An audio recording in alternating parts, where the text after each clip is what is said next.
Assalamualaikum warahmatullahi wabarakatuh.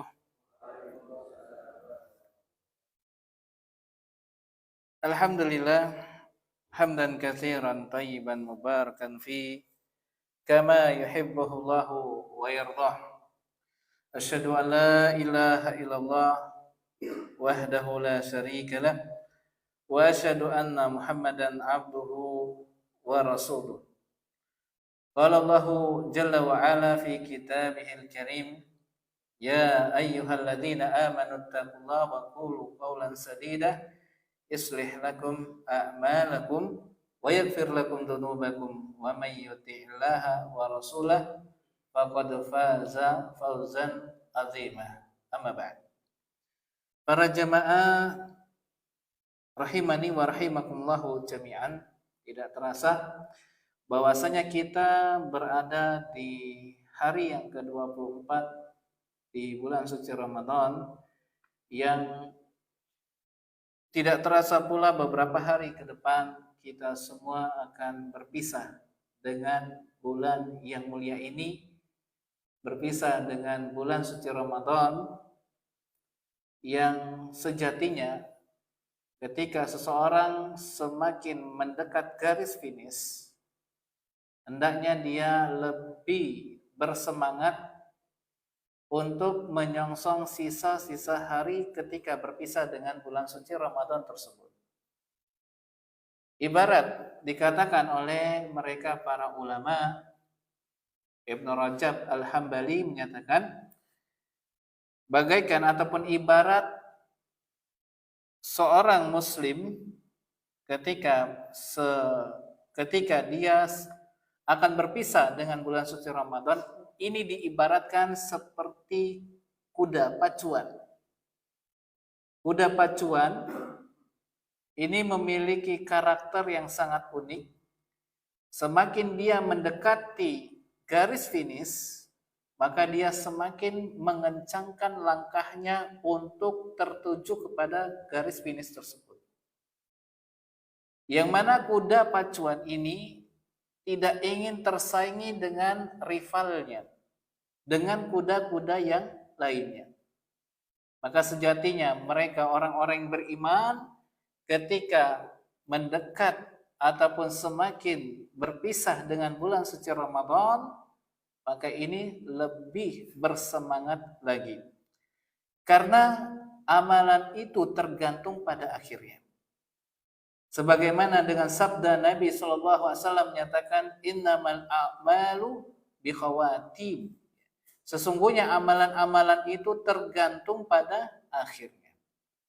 Maka sesuatu yang tersisa, hari-hari yang tersisa dari bulan suci Ramadan ini, mari kita optimalkan, mari kita tingkatkan semangat kita, yang mana kita semua berharap Allah Subhanahu wa ta'ala mengampuni segala dosa-dosa kita semua.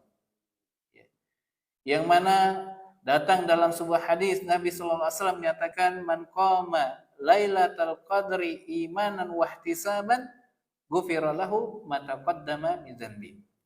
Barang siapa yang menegakkan malam Lailatul Qadar dengan dua landasan. Landasan yang pertama adalah dengan penuh keimanan wahtisaban, dan yang kedua adalah wahtisaban dan penuh pengharapan. Pengharapan mendapatkan pahala dari sisi Allah Subhanahu wa taala, maka dia berhak untuk mendapatkan ghufirallahu ma taqaddama min dzanbi.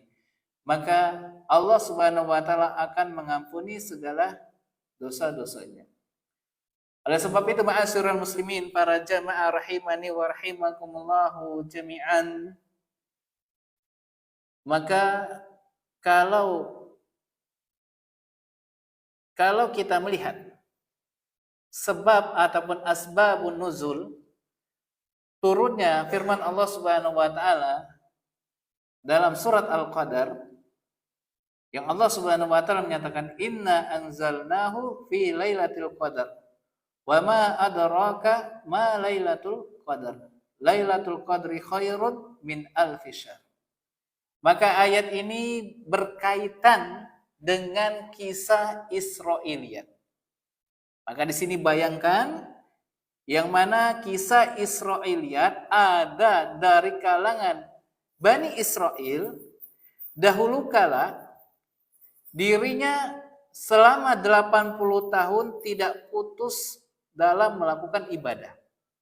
Perhatikan di sini para jamaah, 80 tahun setiap harinya ini dia continue, istiqomah dalam mengerjakan suatu ibadah. Dan juga dikatakan bahwasanya orang ini, orang dari kalangan dari Bani Israel, selama 80 tahun itu pula tidak pernah melakukan perbuatan dosa dan kemaksiatan. Ya. Walaupun sekejap mata. Bayangkan 80 tahun selama hidup gak pernah berbuat maksiat. Gak pernah berbuat maksiat sama Allah Subhanahu wa taala. Ya. Maka oleh sebab itu datang malaikat Jibril alaihissalam mengatakan kepada Nabi SAW, ya Muhammad, wahai Muhammad, ajaban, sungguh sangat menakjubkan perkara yang dimiliki oleh orang-orang yang beriman. Yang mana Allah Subhanahu wa taala menurunkan satu ayat, satu surat. Ayat tersebut membicarakan seorang hamba yang beribadah bertepatan dengan malam Lailatul Qadar, maka kadar ataupun kualitas ibadahnya lebih baik daripada 1000 bulan. 1000 bulan sama dengan 83 tahun. Lihat, mereka melakukan suatu ibadah tiap hari selama 80 tahun, bahkan selama 80 tahun itu pula mereka tidak pernah, yaitu dari kalangan Bani Israel ini, tidak pernah melakukan perbuatan dosa dan maksiat walaupun sekejap mata. Ya. Luar biasa.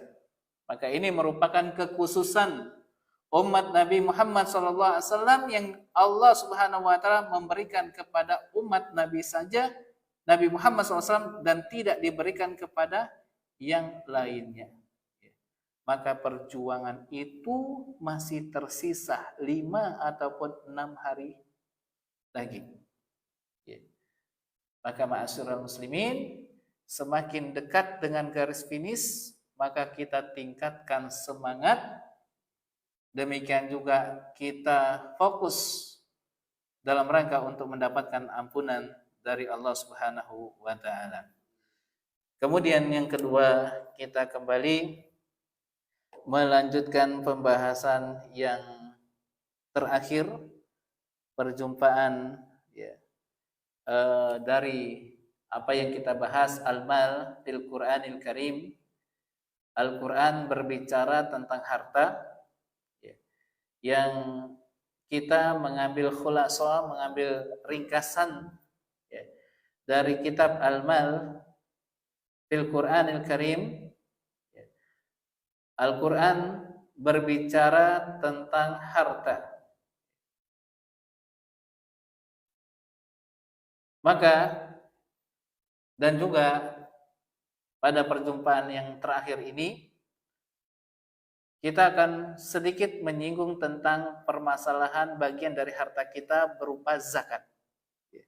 Karena zakat ini penting untuk kita luruskan pengertian zakat dan siapakah mereka orang-orang yang diwajibkan zakat. Para jamaah rahimani wa rahimakumullahu jami'an, kita melihat bagaimana semangat agama Islam dalam menghargai harta. Maka di dalam Al-Quran, harta itu disebut dengan al-khair. Di dalam Al-Quran, harta, Allah Subhanahu wa taala menyebut harta itu dengan penyebutan al-khair. Kalau saja telah kita sebutkan pada perjumpaan yang lalu, dari manakah sumber harta itu didapatkan? Ada yang dengan cara beramal dan juga ada harta itu didapatkan bukan dengan cara beramal. Semisal mendapatkan warisan, mendapatkan hibah, mendapatkan wasiat, mendapatkan sedekah atau dia mendapatkan wakaf. Ini merupakan sumber harta yang didapatkan bukan dari jalan beramal ataupun berusaha. Dan juga sumber harta yang didapatkan dari sumber bukan dari beramal, bukan dari berusaha, adalah dia mendapatkan harta rampasan perang. Harta rampasan perang. Di dalam Al-Quran, harta disebut dengan al-khair. Maka al-khair secara bahasa adalah kebaikan.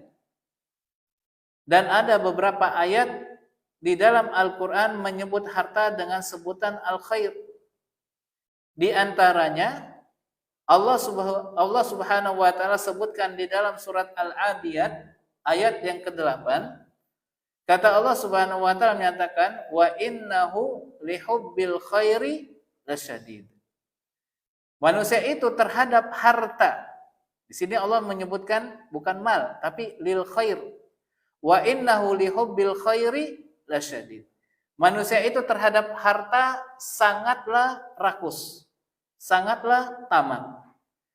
Demikian juga Allah Subhanahu wa taala sebutkan di dalam surat Al-Baqarah ayat yang ke-180.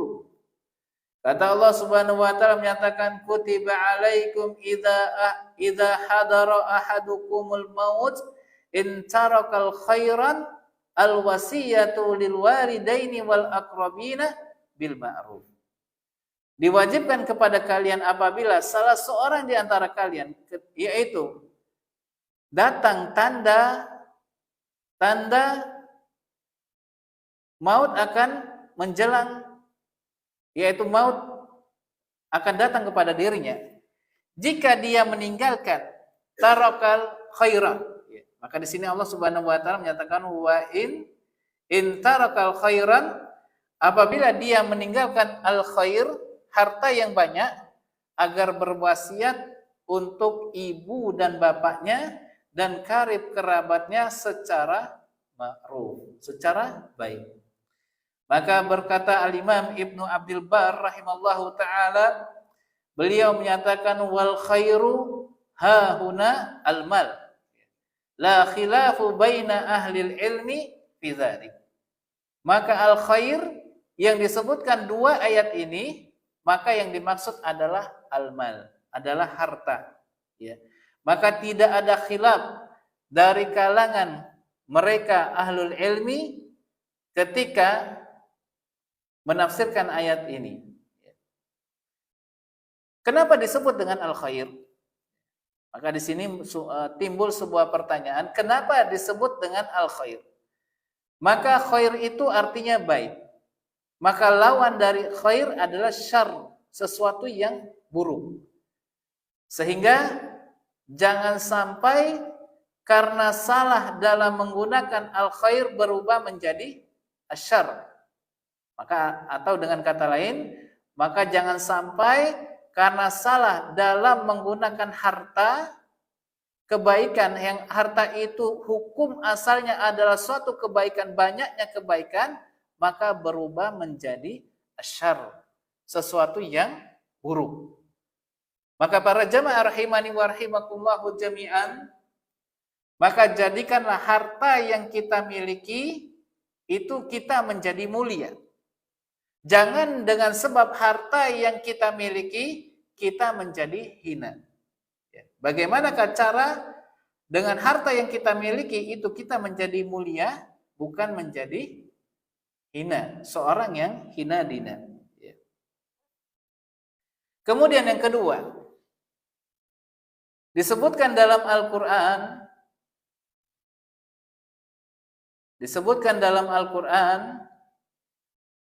yang menunjukkan semangat Islam dalam menghargai harta. Harta disebut dengan malullah, harta dari Allah. Maka Allah Subhanahu wa taala perintahkan supaya kita membantu orang yang membutuhkan harta, terutama mereka para budak yang ingin merdeka. Allah Subhanahu wa taala berfirman di dalam surat An-Nur ayat yang ke-33. Kata Allah Subhanahu wa taala menyatakan wa atuhum min malillahi alladzi atakum. Berikanlah kepada mereka harta Allah yang telah Allah Subhanahu wa taala titipkan kepada kalian. Harta ini yang kita miliki pada hakikatnya adalah titipan dari Allah.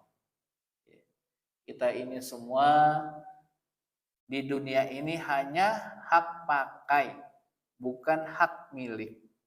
Karena harta yang kita dapatkan, apapun saja yang bernilai di mata manusia, di tengah-tengah manusia, maka itu pada hakikatnya adalah merupakan titipan hartanya Allah. Harta dari Allah. Ya. Maka tidak ada sesuatu yang bisa kita banggakan dengan harta yang kita dapatkan. Toh juga pada akhirnya harta yang kita miliki, harta yang Allah Subhanahu wa taala titipkan kepada kita, kita akan meninggalkan harta itu semua. Ya. Kemudian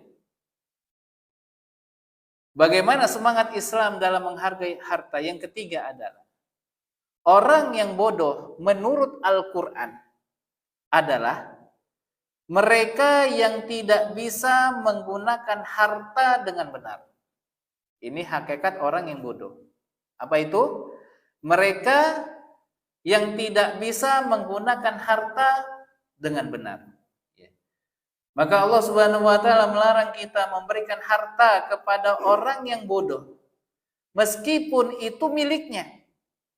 Sehingga bagi orang bodoh, harta itu harus ada yang menjaganya. Allah Subhanahu wa taala berfirman, "Wala tu'tus sufaha amwalakumul lati ja'alallahu lakum qiyamah warzuquhum fiha." Janganlah kamu serahkan harta kalian kepada orang-orang bodoh. Ya. Harta mereka yang ada dalam kekuasaanmu yang dijadikan Allah sebagai pokok kehidupan. Maka berilah mereka belanja dan pakaian dari hasil harta tersebut. Maka disebut dengan sufaha, orang yang bodoh. Karena apa? Orang yang belum sempurna akalnya. Ya. Ini sering terjadi. Orang kalau dikasih duit, itu cepat habis. Karena dia nggak tahu cara menggunakan harta itu dengan benar. Dia belanjakan semuanya, dia boroskan semuanya. Ingat, sesuatu yang kita belanjakan, sesuatu yang kita keluarkan, suatu saat kelak akan diminta pertanggungjawaban di hadapan Allah Subhanahu wa taala. Ya. Yang keempat, bagaimana semangat Islam dalam menghargai harta? Yang keempat adalah larangan israf dan tabdzir dalam penggunaan harta. Ya. Allah Subhanahu wa taala menyebut pelaku tabdzir sebagai temannya syaitan. Ya. Dan Allah Subhanahu wa taala tidak menyukai orang-orang yang suka israf. Orang yang suka boros. Ya. Allah Subhanahu wa taala berfirman, "Wala tubadzir tabdzira, innal mubadzirina kanu ikhwana syayatin." Kata Allah Subhanahu wa taala disebutkan dalam surat Al-Isra ayat yang ke-26 sampai yang ke-27, "Wala tubadzir tabdzira, innal mubadzirina kanu ikhwana syayatin." Janganlah kalian melakukan tindakan tabdzir, sesungguhnya para mubazir itu temannya syaitan. Demikian juga Allah Subhanahu wa taala berfirman, "Wala tusrifu, innahu la yuhibbul musrifin." Janganlah kalian bersikap boros dalam penggunaan harta. Sesungguhnya Allah tidak mencintai orang yang boros. Sebagian manusia ketika diingatkan jangan boros, akan ada jawabannya apa? Ini harta-harta saya. Memang benar itu adalah harta Anda. Tapi ingat, harta apa yang Anda belanjakan secara boros, itu akan diminta pertanggungjawaban di hadapan Allah. Demikian juga ketika kita menyampaikan sebuah nasihat, sebuah masukan, Maka kita jangan berkecil hati. Kalau nasihat ataupun arahan kita itu diterima, alhamdulillah, itu yang diharapkan. Tetapi apabila nasihat kita itu tidak diterima, maka jangan berputus asa dalam memberikan nasihat kepada mereka. Mungkin pada suatu saat kelak mereka akan menerimanya. Kemudian ada timbul pertanyaan para jemaah. Apa sih bedanya antara israf dengan tabdzir? Apa sih bedanya antara boros dengan mubazir? Maka dikatakan oleh Al-Imam Ibnu Abidin, beliau menyatakan annal israfa sarfu syai' fi ma yanbaghi zaidan ala ma yanbaghi wa tabdzir sarfu syai' fi ma la yanbaghi. Israf itu perbedaannya adalah menggunakan harta untuk sesuatu yang benar, namun melebihi batas yang dibenarkan. Sedangkan tabdzir menggunakan harta untuk sesuatu yang tidak benar. Ini perbedaannya. Apa itu israf? Dia menggunakan harta untuk sesuatu yang benar, namun melebihi batas yang dibenarkan secara syariat. Adapun mubazir, tabdzir, menggunakan harta untuk sesuatu yang tidak benar. Ya, ini perbedaan antara israf dengan tabdzir. Ya. Pak, para jemaah. Ya. Yang mahal itu gaya hidup. Ya. Gaya hidup. Kalau dia nggak pakai pakaian yang bermerek, kayaknya gatel di badannya. Semuanya serba branded. Ya. Padahal misal ini, seringkalinya sama ibu-ibu ini, mohon maaf ibu-ibu. Kalau beli tas itu pokoknya yang branded, yang mahal. Kalau bisa, Masya Allah. Kadang manusia itu israfnya, mubazirnya dalam membuang harta-harta, yaitu membuang hartanya, membelanjakan hartanya secara boros, terkadang demi untuk membeli sebuah tas saja, ini sampai puluhan juta. Bahkan sampai ratusan juta. Bingung dia, uangnya mau dibelanjakan kemana? Ya. Padahal ada yang KW. Yang KW cuma 300.000. Ya. Sakit nggak Pak?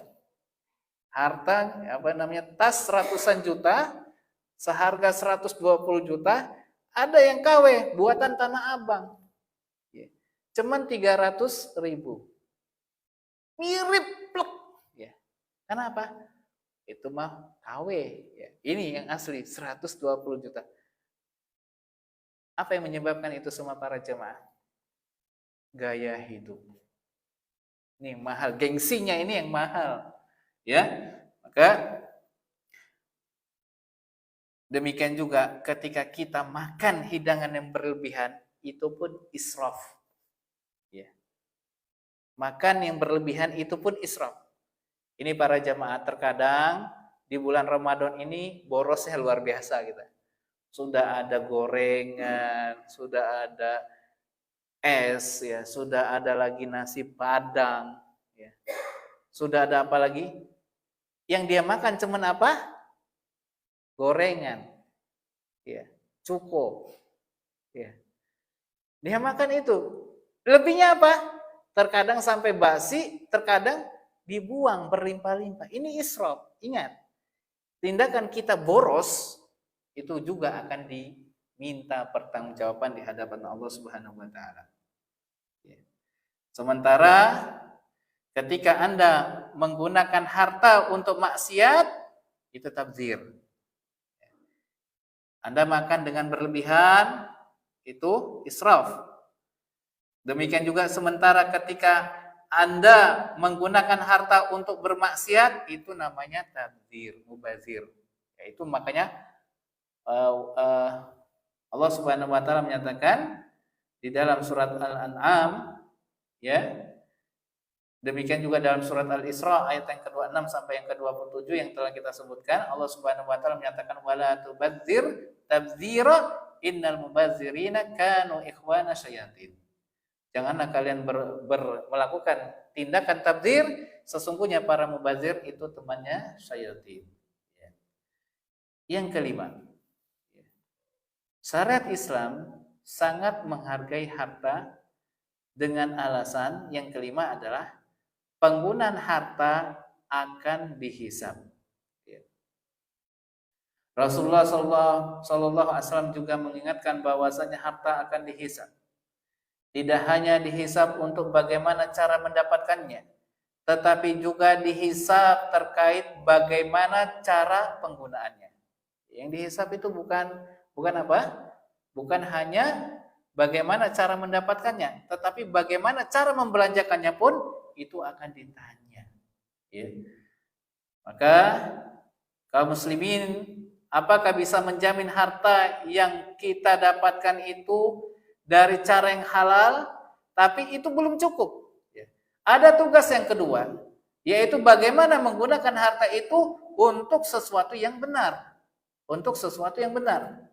Disebutkan dalam hadis dari Abu Barza al-Aslami radhiyallahu an, Nabi sallallahu alaihi wasallam bersabda, "La tazulu qadama ibni Adam yaumal qiyamah hatta yus'alu anil khamsah wa an malihi min aina iktasabu wa fima anfaqahu." Maka kata Nabi SAW menyatakan tidak akan bergeser kaki anak Adam pada hari kiamat kelak sampai mereka ditanya tentang 5 perkara. Di antaranya adalah, yaitu kata Nabi SAW, ditanya tentang hartanya, dari mana dia mendapatkannya, dan untuk apa dia belanjakan hartanya tersebut. Ya. Hadis ini adalah hadis yang sahih. Yang ke-6, bagaimana syariat Islam sangat menghargai harta.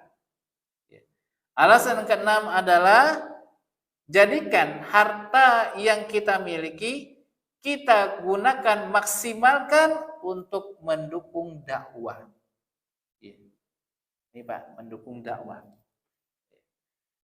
Mendukung dakwah sesuatu yang dalam rangka untuk syiar Islam, maka ini harta yang kita miliki itu menjadi sumber keberkahan dari Allah Subhanahu wa taala.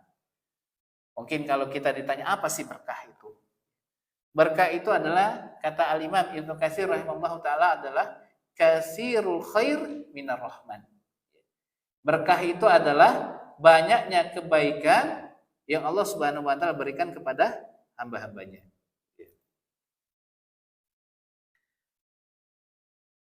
Harta ketika dipegang oleh orang yang tidak memiliki takwa bisa berpotensi bahaya. Harta jika dipegang oleh orang yang tidak memiliki ketakwaan bisa berpotensi bahaya.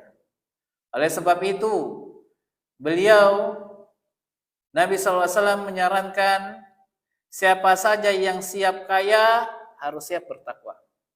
Ini juga merupakan jawaban, boleh nggak sih doa minta kaya? Boleh nggak para jamaah? Doa minta kaya boleh, tapi dengan syarat, dengan kaya itu dia bertakwa. Sebagaimana Nabi SAW mendoakan kepada seorang sahabat Nabi yang bernama Anas bin Malik, yang mana Nabi mendoakan kekayaan bagi Anas bin Malik, dan terbukti ketika Nabi SAW wafat, maka Anas bin Malik radhiyallahu an adalah termasuk sahabat yang paling kaya dari kalangan, yaitu sahabat dari kalangan Ansor. Ini ternyata terbukti doa Nabi SAW. Kata Nabi SAW juga menyatakan dalil yang membolehkan tidak mengapa doa meminta kaya kepada Allah Subhanahu wa taala dengan syarat, dengan ketakwaan. Kata Nabi SAW menyatakan la ba'sa bil ghina liman ittaqallah. Tidak masalah seseorang meminta kaya kepada Allah Subhanahu wa taala, tetapi bagi orang yang mampu bertakwa dengan hartanya tersebut. Ini kita semakin kaya orang itu, dia semakin bertakwa.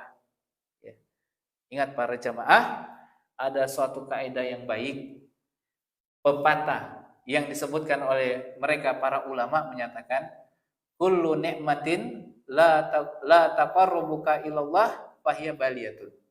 Segala nikmat yang kita dapatkan, yang kamu dapatkan, tetapi dengan nikmat tersebut tidak bisa membuat diri Anda dekat dengan Allah, maka itu merupakan musibah.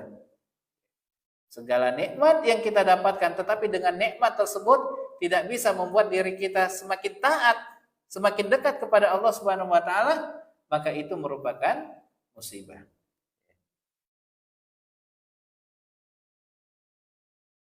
Bahkan sampai pun ketika hendak memberikan harta ke orang lain, upayakan memilih orang yang bertakwa.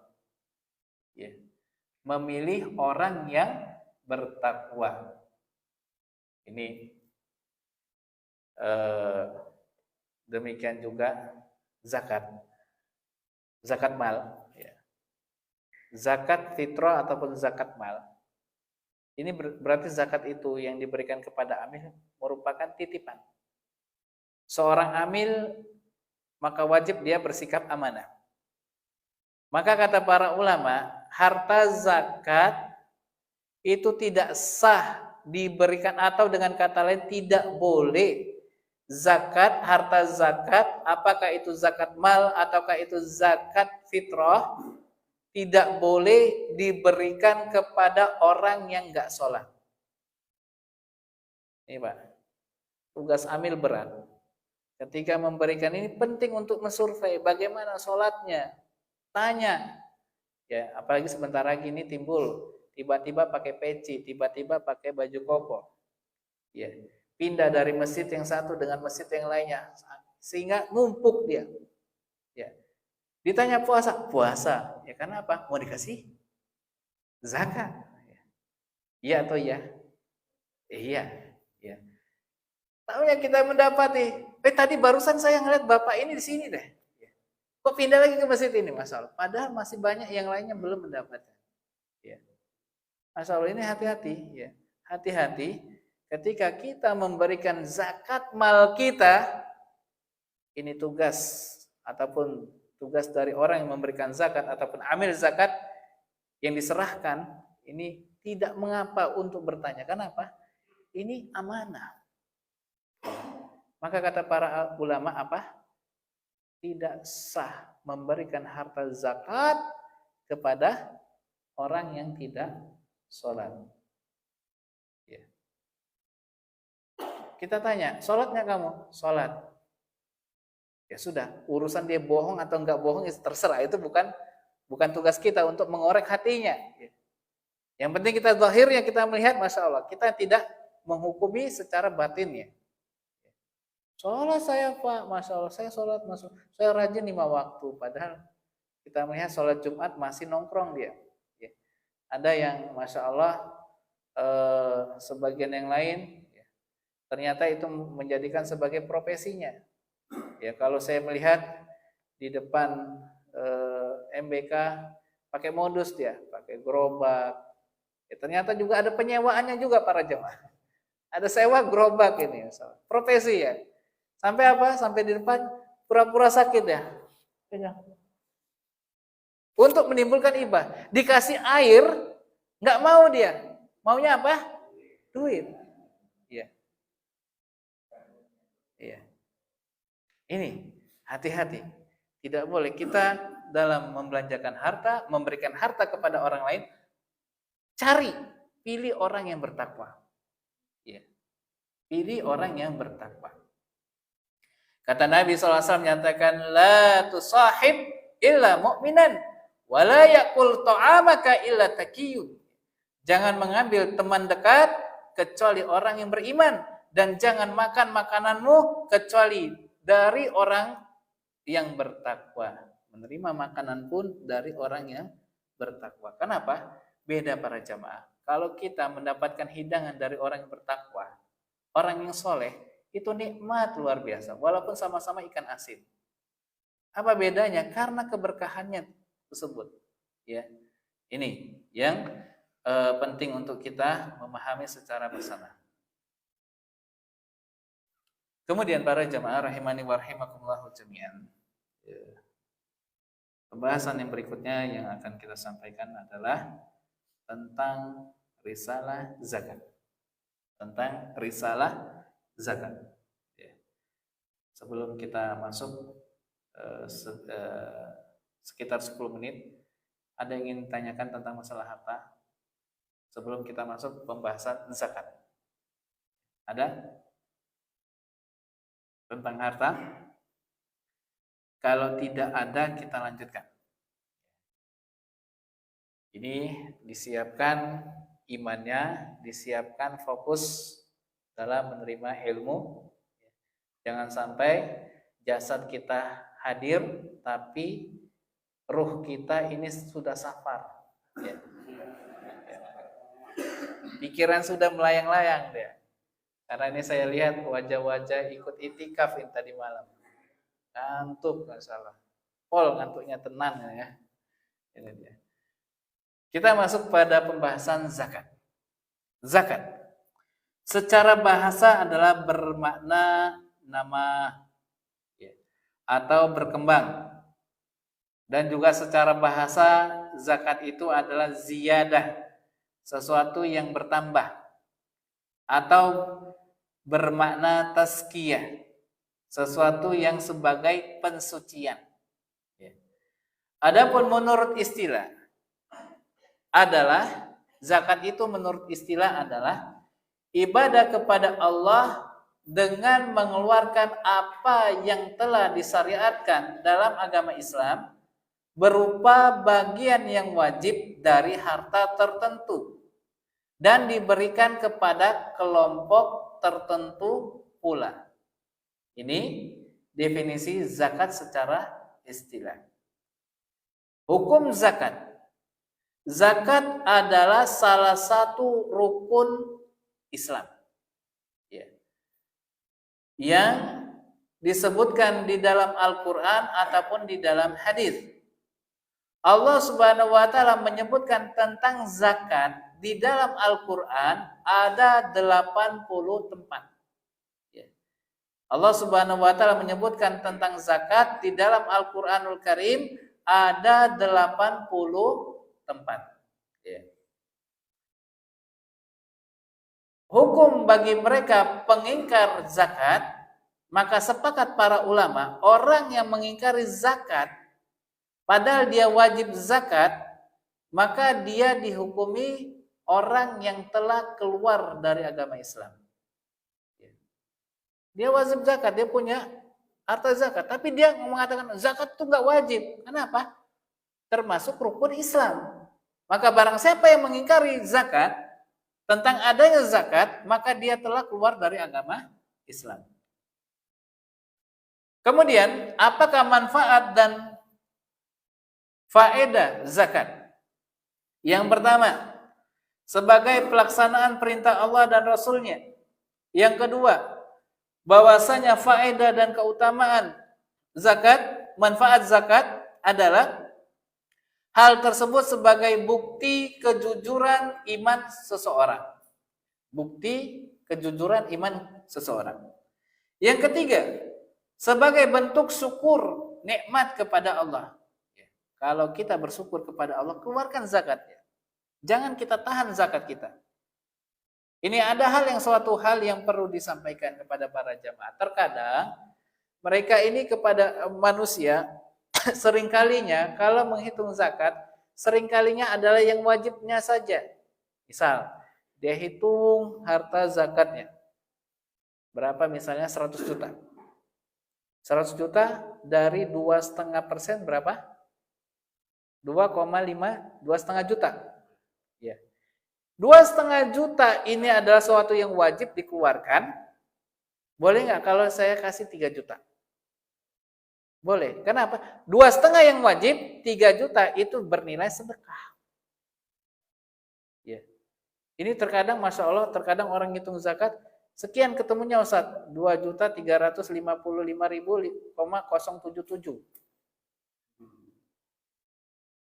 Ya. Pas dikasihnya senilai itu. Ya. Padahal, Masya Allah, ini lebih baik kita Masya Allah. Kenapa? Zakat itu merupakan bukti bentuk syukur kita terhadap nikmat Allah Subhanahu wa taala. Demikian juga bukti jujurnya keimanan seseorang hamba. Yang keempat, sebagai pensucian harta dan jiwa. Yang kelima, sebab masuknya ke dalam surga dan selamat dari neraka. Dengan zakat yang kita berikan, maka itu merupakan sebab diri kita dimasukkan ke dalam surga dan dibebaskan dari azab neraka.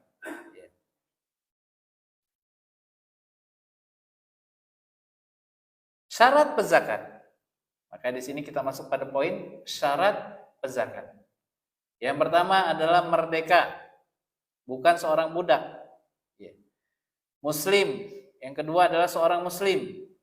Yang ketiga mencapai nisab. Apakah yang dimaksud dengan nisab? Maka nisab itu artinya adalah nilai harta wajib zakat yang telah ditetapkan secara syariat. Yang keempat, tetap kepemilikannya.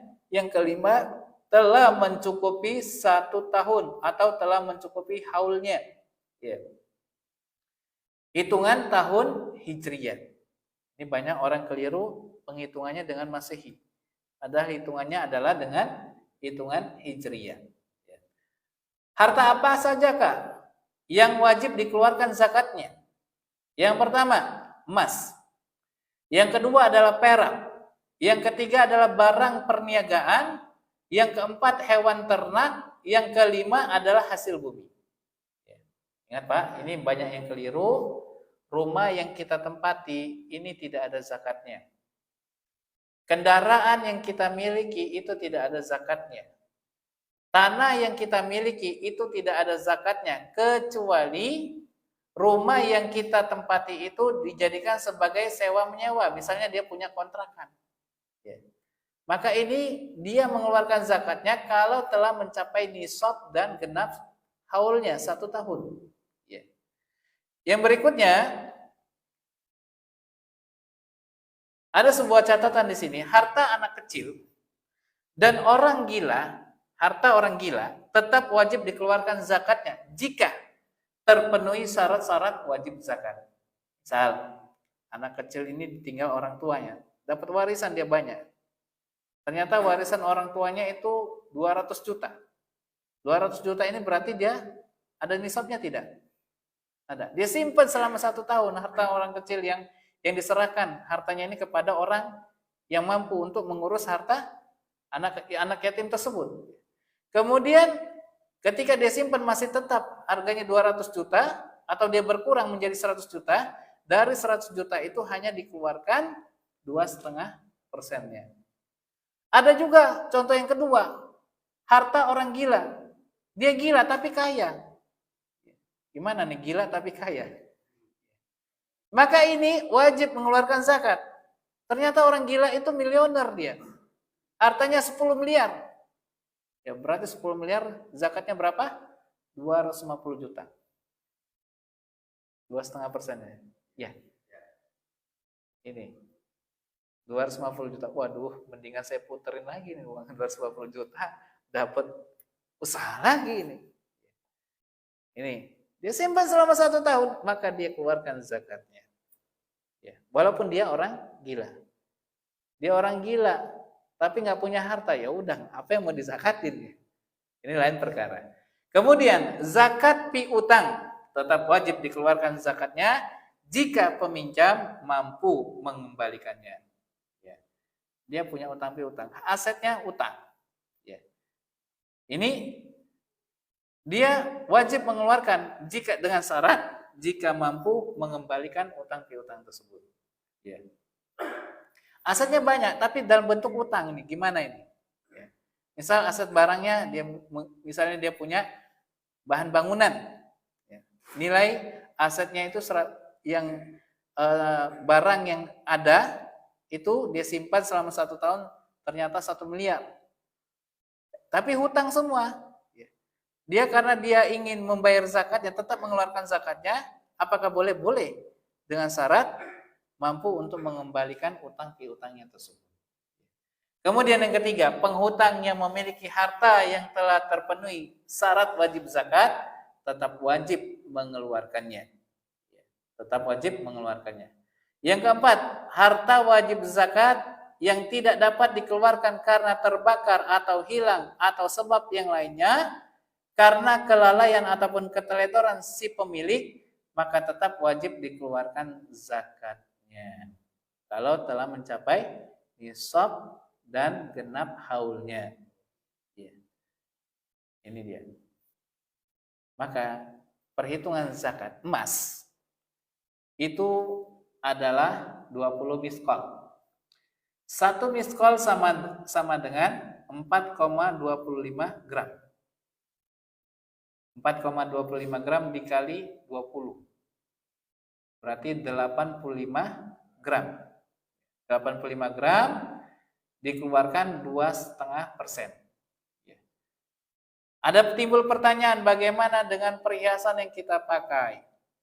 Apakah ada zakatnya? Ada. Maka ini disebut dengan zakat huli. Huli ini zakat perhiasan. Dia pakai, kalungnya 100 gram, ininya 1 kilogram, gelangnya 1 kilogram, ya. Kemudian lagi cincinnya 500 gram, sampai begini tangannya, karena 500 gram, berat ya. 500 gram, berarti ada totalnya berapa? Ada 1,6 kilo, ya. Maka dia mengeluarkan 2,5%. 1,6 kilo sama dengan 1,6 miliar. Maka dia mengeluarkan 2,5%-nya. Ya. Nisab perak adalah 200 dirham. 200 dirham sama dengan 595 gram. Ya. Maka dari nilai di atas dikeluarkan 2,5%-nya. Adapun uang, zakat uang yang harus dikeluarkan adalah 2,5% dari nisab minimalnya nisab perak. Ya. Nisab perak itu rendah. Harga perak berapa sekarang? 20.000 segram, 15.000. 15 dikali 600, katakan 600 gram. Ya. 9 juta, kurang lebih 9 juta. Ini dia 9 juta ada, dia simpan, keluarkan 2,5%-nya. Ya. Anggap aja 10 juta, dia simpan. 2,5%-nya berarti 250.000. Ini zakatnya. Ya. Kemudian tata cara mengeluarkan zakat. Yang pertama, niat. Yang kedua, harta wajib zakat yang telah terpenuhi syarat-syaratnya harus segera dikeluarkan zakatnya. Yang ketiga, tata cara mengeluarkan zakat yang ketiga adalah pengeluaran zakat dapat diundur jika ada uzur, seperti takut dirampok. Ya, dia tunda dia 1 bulan, 1 minggu. Padahal dia sudah jatuh tempo ini untuk mengeluarkan zakatnya. Boleh nggak? Boleh. Apabila ada suatu uzur. Yang keempat, zakat dapat diserahkan kepada amil zakat dan lebih utama diserahkan langsung kepada yang berhak menerimanya. Ya, boleh menyerahkan zakat mal kita kepada amil zakat atau diberikan secara langsung kepada orang yang berhak menerima zakat tersebut. Yang kelima, zakat boleh dikeluarkan atau dikirimkan keluar daerah dengan pertimbangan maslahat. Ya, misal boleh nggak kita mengirim harta zakat kita dengan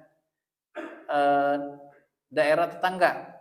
Misal Bandar Lampung sudah penuh ini, numpuk. Terkadang Bandar Lampung ini penuh, numpuk. Yang sebagaimana yang tadi disebutkan, dari masjid yang satu pindah lagi masjid ini, dikali 10 masjid atau 100 masjid ya, aktif dia. Kalikan 50.000 dikali 100 berapa? 5 juta masalah. Yang lainnya belum kedapatan. Nah, ini boleh kalau ini adanya suatu maslahat, boleh zakat itu dikirimkan keluar daerah dengan pertimbangan maslahat. Maslahatnya lebih besar di sana, ya, itu boleh. Yang keenam, zakat boleh dikeluarkan secara rahasia atau terang-terangan jika terdapat maslahatnya.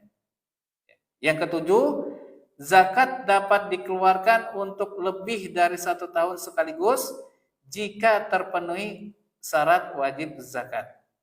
Misal dia belum jatuh tempo nih, dia mau bayar lah, takut nanti uangnya kepake, dia keluarkan zakatnya. Ya. Atau dengan kata lain dia mempercepat mengeluarkan zakatnya, maka ini diperbolehkan.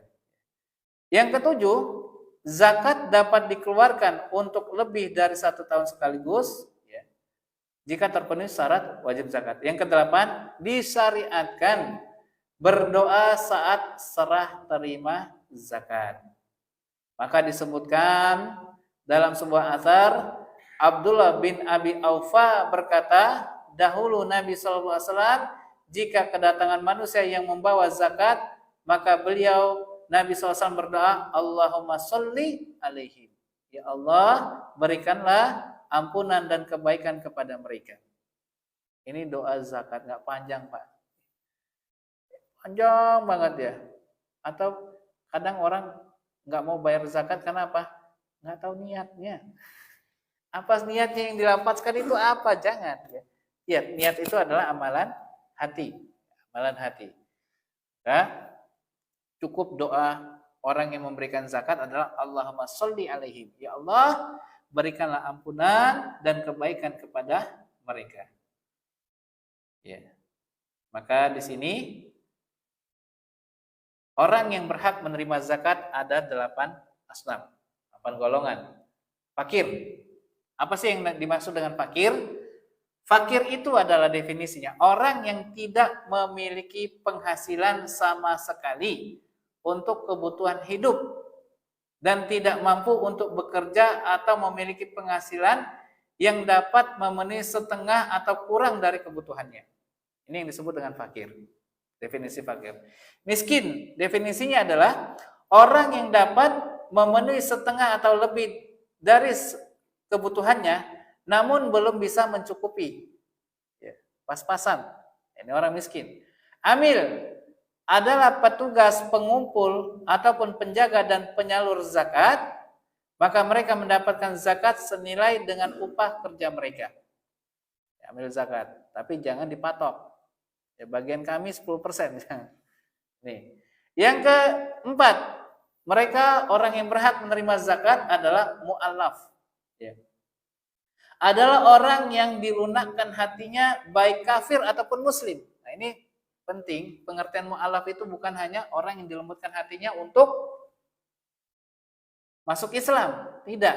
Tapi mereka orang muslim yang sangat rentan, mereka menggadaikan akidahnya, maka ini juga disebut dengan mu'allaf. Ya. Misal daerah yang rawan kristenisasi. Muslim dia, mu'allaf juga dia dikatakan mu'allaf. Ya. Ya, ini yang penting perlu kita pahami. Yang kafir adalah orang yang diharapkan dapat masuk Islam dan yang muslim diberi zakat agar semakin kuat keimanannya. Kokoh dia, tidak rapuh, tidak mudah tergoyah dengan bujuk rayuan dari para misionaris. Ya. Yang kelima, budak yang ingin membebaskan dirinya. Ini budak, boleh memberikan harta zakat kepada budak. Ya, budak, orang yang membantu ART, asisten rumah tangga kita itu bukan budak. Yang keenam adalah mereka para ghorimin, orang yang terlilit hutang. Yang ketujuh, fi sabilillah, orang-orang yang berjihad di jalan Allah.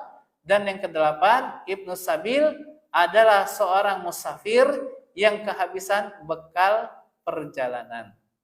Ini Ibnu Sabil. Misal, seorang yang belajar di negeri orang, ya, walaupun dia belajar katakan di Yaman ataupun di Saudi, tapi dia kehabisan bekal, maka dia berhak untuk menerima harta zakat.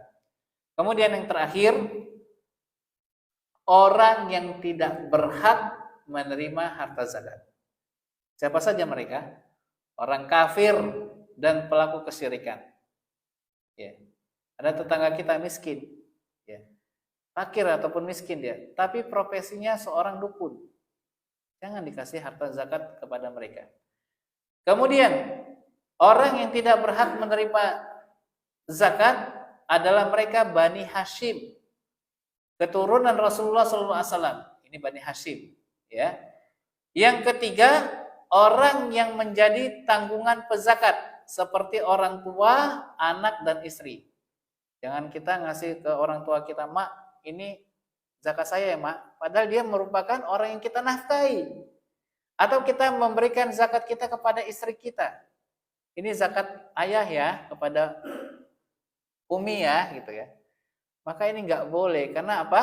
Karena istri dan anak itu merupakan tanggungan suami. Kemudian yang keempat, zakat tidak diberikan kepada orang yang tidak taat. Seperti orang yang miskin tapi nggak sholat. Sepakat para ulama ini, jumhur ulama ini Pak. Mungkin kita baru tahu ya hari ini, mungkin.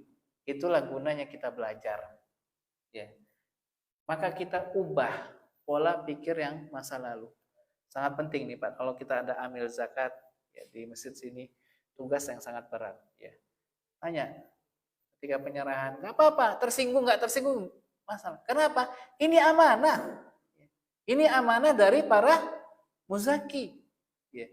Tanya, kamu sholat? Ustaz dijawab, iya. Ya saya sholat. Ya sudah. Urusan dia bohong ataupun tidak bohong, itu urusan antara dia dengan Allah. Ya sudah. Kita tahu, kita misalnya lihat sehari-harinya demikian. Gak sholat dia. Ya sudah, gak usah diberikan. Kenapa? Khawatir nggak diterima zakatnya di sisi Allah Subhanahu wa Ta'ala. Yang tadinya harta zakat itu bisa mensucikan, hartanya malah mengotori hartanya tersebut. Ya, ini dia. Insya Allah ini saja tentang kaitan dengan zakat. Selebih kurang dan lebihnya saya mohon maaf. Kita gunakan dengan sesi tanya jawab ataupun diskusi, maka dipersilakan. Silakan.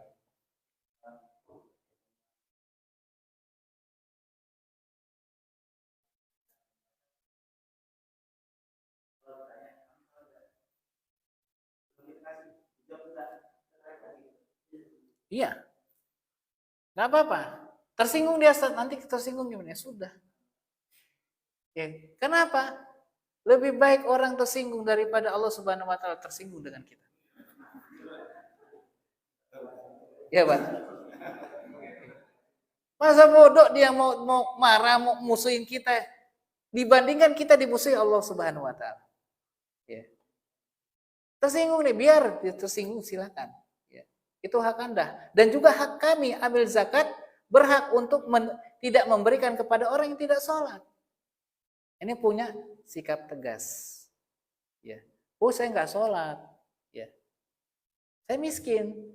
Ya kamu miskin, tapi kamu salah. Kamu kenapa nggak sholat? Ya. Ini dia. Tarik lagi nggak apa-apa. Tersinggung ya biarin saja gitu ya. Ya, wallahu a'lam bishawab ya. Ada lagi? Silakan Pak.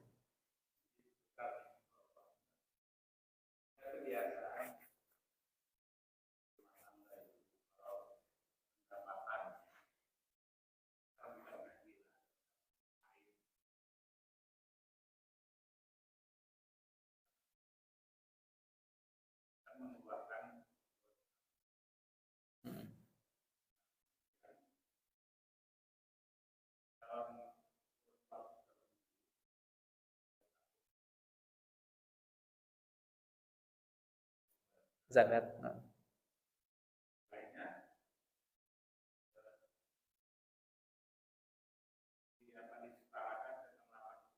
5 gram emas. Kalau dia tidak mencukupi, tidak ada masalah. Setelah dia mencukupi, apakah dikeluarkan lagi? Zakatnya. Setiap pendapatan dikeluarkan. Nah. Nah. Dikeluarkan lagi gitu. Nah, di sini ada satu yang sedikit saya rancu. Apakah seperti mohon maaf ASN ya, terkadang ada potongan 2,5%, ya, ataupun yang semisalnya. Ini secara hukum ini bukan zakat, karena terkait dengan zakat profesi itu tidak ada. Ya, hadis-hadis yang menunjukkan zakat profesi itu lemah. Ya, kalau zakat profesi ada, kata mereka para ulama, tentulah seorang yang apapun profesinya, ya, tentu dia akan dikenakan zakat, padahal dia orang miskin. Misal, profesinya adalah seorang yang pengayuh, buruh, ya, penghasilannya ini pas-pasan dia, maka ini sangat memberatkan.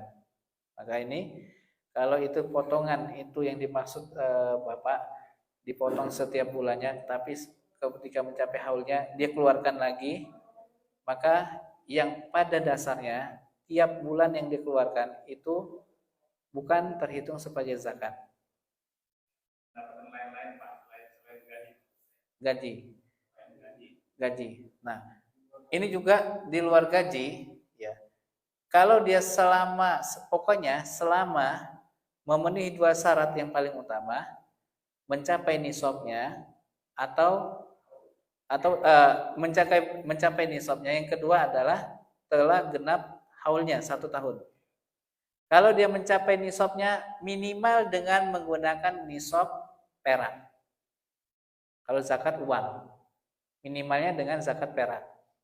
Ya. Mungkin emasnya yang disimpan atau uang yang senilai emas ini 80 juta. Pakai nisab emas nggak cukup, tapi pakai nisab perak cukup. Ya. Berarti artinya atau cara menghitung zakat ini boleh digabungkan. Uang tunai sekian juta, perhiasan sekian. Ketika dikalkulasikan, dikonversikan dalam bentuk rupiah, nilai uang, misal ketemu dia uang tunai dengan perhiasan ternyata ada 150 juta.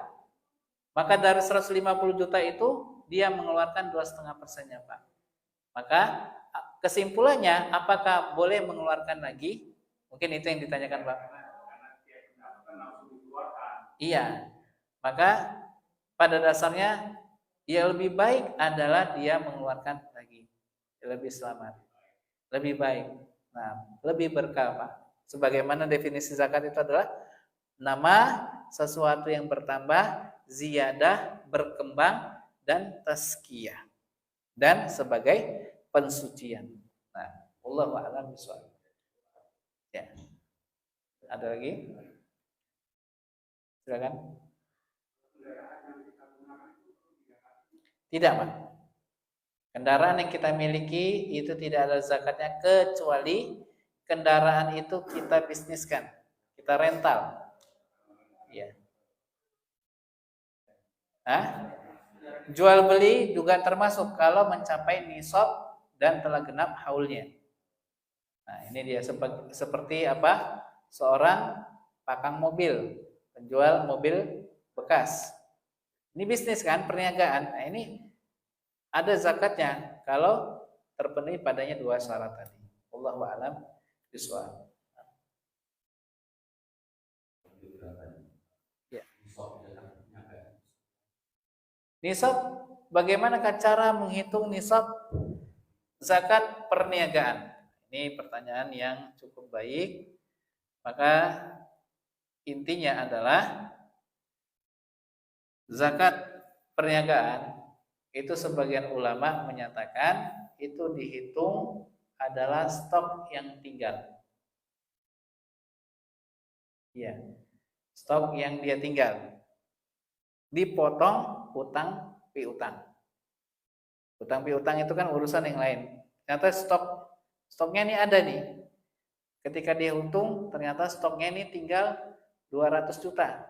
Misal, barangnya 200 juta yang dia tinggal. Berarti ini barang yang ada, berarti ini merupakan harta dia. Dan dia telah genap 1 tahun.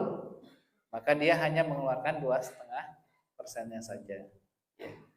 Itu sebagian ulama mengatakan cara menghitung zakat perniagaan, karena ini tidak sesuatu yang tetap. Terkadang ini keluar, barang masuk, keluar masuk ya. Maka cara ringkasnya kata para ulama, hitung stok yang tersisa.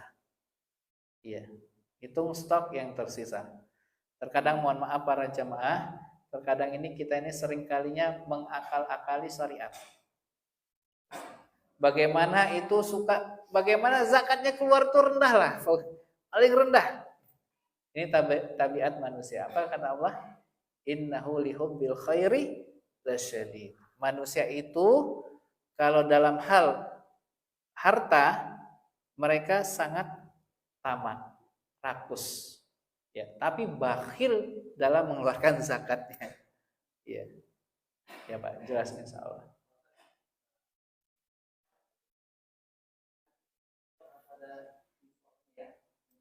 Nisab dan haul.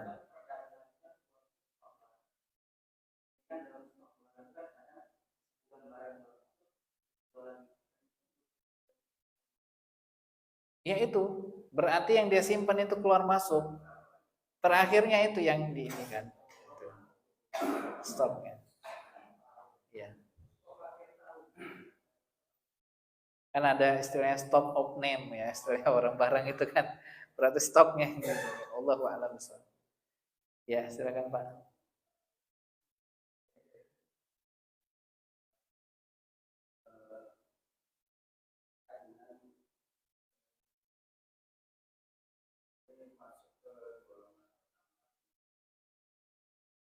Miskin.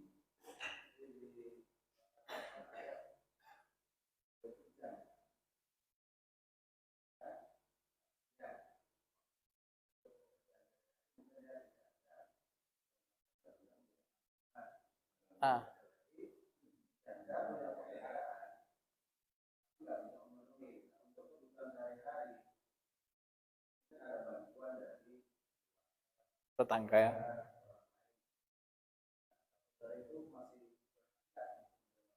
Kedua janda tersebut sama-sama boleh menerima harta zakat.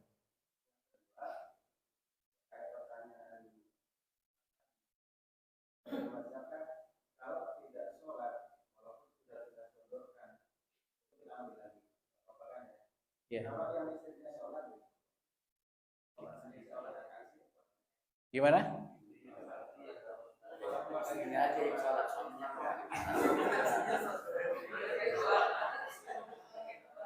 Solusinya ada Pak. Suruh istrinya datang, baru kita kasih zakat. Suaminya tidak diberi, istrinya diberi. Iya, berarti.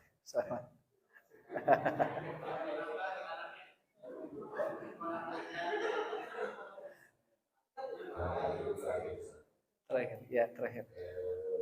Bagaimana kalau misalnya di pertanian, karena pertanian ini kan bukan keuntungan dari pertanian itu kecil gitu kan. Jadi misalnya panennya sih di atas nisab. Tapi setelah dikurangi modal-modal itu, misal untuk bayar utang modal, akhirnya untungnya kecil. Nah itu gimana seperti itu? Kalau pertanian ini adalah atau hasil kebun atau pertanian seperti gandum, anggur, ya anggur kering atau yang lain sebagainya, padi. Ini ada nisabnya juga. Nisabnya 649 kg. Dia panen, nisabnya ya. Keluarin zakatnya itu bukan menunggu haulnya dalam 1 tahun, setiap kali panen. Maksudnya setelah dihitung ada ruginya. Biaya modal, itu keuntungannya tidak mencapai nisab itu. Jadi kalau dikeluarkan zakat itu berarti dia menjadi rugi. Enggak wajib zakat kalau seperti itu. Bagi petani yang demikian, enggak wajib zakat kalau dia dikurangin perairannya, ternyata dia rugi, nggak ada ininya, ya. Maka ini tidak wajib zakat. Ya. Perhatikan di sini perkataan tidak wajib. Berarti dia nggak dibebankan. Tapi kalau dia mau lebih selamatnya, saya keluarin walaupun tekor nih, ya. nggak apa-apa ya. Tapi bagi dia secara hukum itu adalah tidak wajib. Kenapa? Melihat yang demikian ya. Sebagaimana yang ternyata setelah dihitung ternyata dia tekor, maka dia bukan wajib zakat ya. Wallahu a'lam bishawab. Mungkin ini saja para jamaah yang semoga Allah merahmati. Ada lagi? Cukup ya? Insyaallah kita tutup kajian kita di pagi hari ini, dan ini kajian terakhir ya selama pembahasan kitab Al-Mal fi Kitabil Karim. Semoga Allah Subhanahu wa taala memberkahi ilmu kita dan semoga Allah memudahkan kita semua untuk beramal dengan apa yang kita pelajari, dan semoga Allah memberkahi harta kita, memberkahi anak istri kita, dan memberkahi rezeki yang kita dapatkan dari jalan yang halal. Naktafi bihadzal qadar, subhanaka asyhadu an la ilaha illa anta astaghfiruka wa natubu ilaik. Wassalamualaikum warahmatullahi wabarakatuh.